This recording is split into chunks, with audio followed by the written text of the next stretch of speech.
bien, la société Glory, c'est une société familiale qui a été fondée par mes parents en 1967. On est sur nos 58 ans d'expérience aujourd'hui. Et puis, eh bien, on a une relation particulière avec Engel, puisque ça fait presque 40 ans que nous sommes utilisateurs des machines Engel. À la base, c'est une demande client qui nous est imposée au cahier des charges. Là, on remonte aux années 78, on est en train de développer un clavier de téléphone pour France Télécom de l'époque. Et donc le cahier des charges, il était simple, il ne fallait pas que les chiffres s'effacent par le mouvement du doigt sur la touche. Or, nous, on présente des prototypes avec de la tampographie, de la sérigraphie, du marquage à chaud, enfin les méthodes qu'on connaissait à l'époque. Et rien ne passait le test. Donc à un moment donné, en rentrant d'une réunion qui s'était encore soldée par un échec, mon père il dit je vais leur faire un chiffre qui fait 1 mm d'épaisseur, comme ça ils ne pourront pas l'effacer.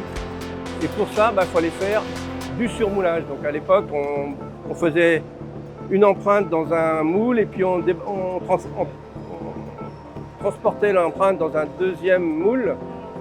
Par contre, on a vu les inconvénients, puis on s'est dit non, il faut que tout ça soit en une seule machine parce que sinon ça va être trop compliqué à gérer, etc. etc. Et c'est là qu'on s'est dit il faut absolument qu'on fasse un moule rotatif. Ensuite, en 78, il n'y avait pas de machine bi-injection. Ça n'existait pas. Donc on va voir les différents constructeurs qu'on connaissait et on nous dit non, c'est pas pour nous, c'est catalogue. Il faut aller voir des gens qui vont faire vraiment de l'intégration. Et là, nous, on n'avait pas trop envie d'avoir une partie de machine et puis intégrer avec une autre partie de machine, etc., etc. On voulait vraiment que ce soit le constructeur qui gère tout. Et c'est là qu'on a rencontré Engel.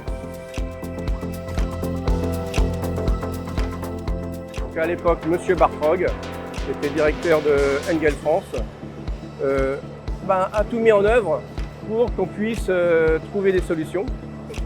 Et à l'époque, technique, oui, et à l'époque, on a même eu un prêt autrichien pour le développement qui nous a permis de pouvoir amortir les surcoûts du développement qu'il y a eu, etc. etc. Et c'est cet échange-là qu'on a beaucoup apprécié avec M. Schwartz, notamment, qui à chaque fois nous recevait dans son bureau et puis on avait vraiment à cœur.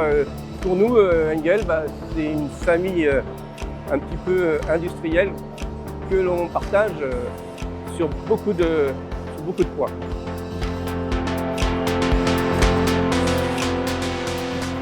Eh bien aujourd'hui, nous, c'est 32 presses à injecter le plastique, Engel.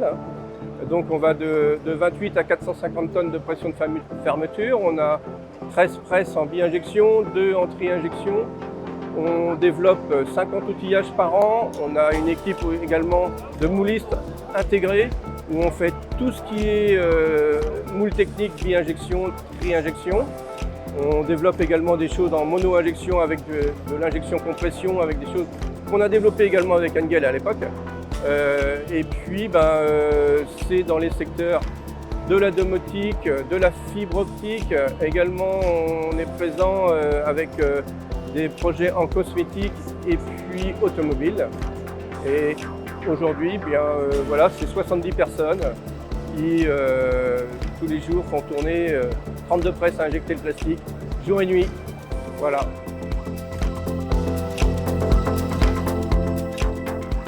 Eh bien, nous, on travaille également sur ces points-là, puisqu'on a dernièrement remplacé tout un volant de machine pour passer vers l'électrique, pour regarder la consommation, baisser notre consommation, notre empreinte carbone, bien sûr. Et pour ça, on a travaillé également sur plein d'autres sujets en interne dans l'entreprise, qui n'est pas forcément que la presse à injecter. Oui, on espère, oui. Là, aujourd'hui, on est presque à 40 ans, on va bien aller un peu plus loin, c'est sûr. Merci beaucoup.